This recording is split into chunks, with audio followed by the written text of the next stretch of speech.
Well, the South African Reserve Bank didn't cut interest rates further today, and that's probably disappointing to the many borrowers out there with floating interest rates on their loans.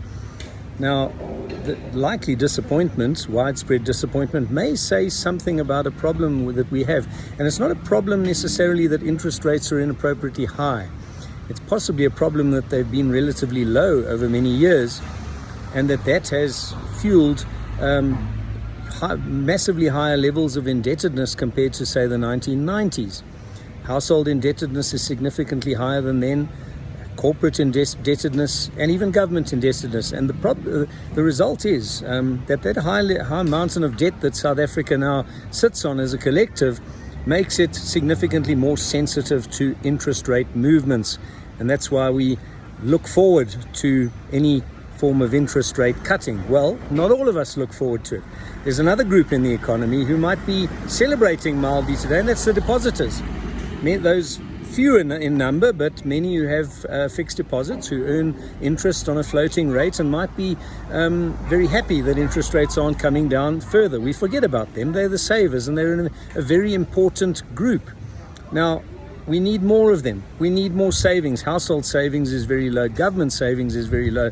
The only significant savings sector of the economy is the corporate sector, the commercial sector.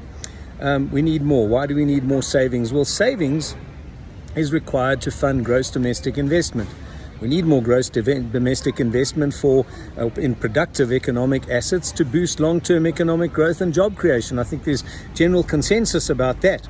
But if you don't have enough savings to fund strong gross domestic investment, and we don't even have enough to fund weak gross domestic investment at the moment, then you run into a current account deficit on the balance of payments, which has to be of your country, which has to be funded by foreign capital inflows. The global environment as it is at the moment, I'm not sure that those are going to be a reliable source of capital inflows. We probably need to do it more for ourselves. And that can be helped on by a more conservative, cautious monetary policy. It's possible that it can contribute something to savings, reduce borrowing, especially consumption-related borrowing, and get those big macro balances back, help the current account deficit and so on. That's not the aim of monetary policy. The official aim of monetary policy is inflation, and inflation is very much under control at 3.2%. From that point of view, you might have said, well, we can cut interest rates.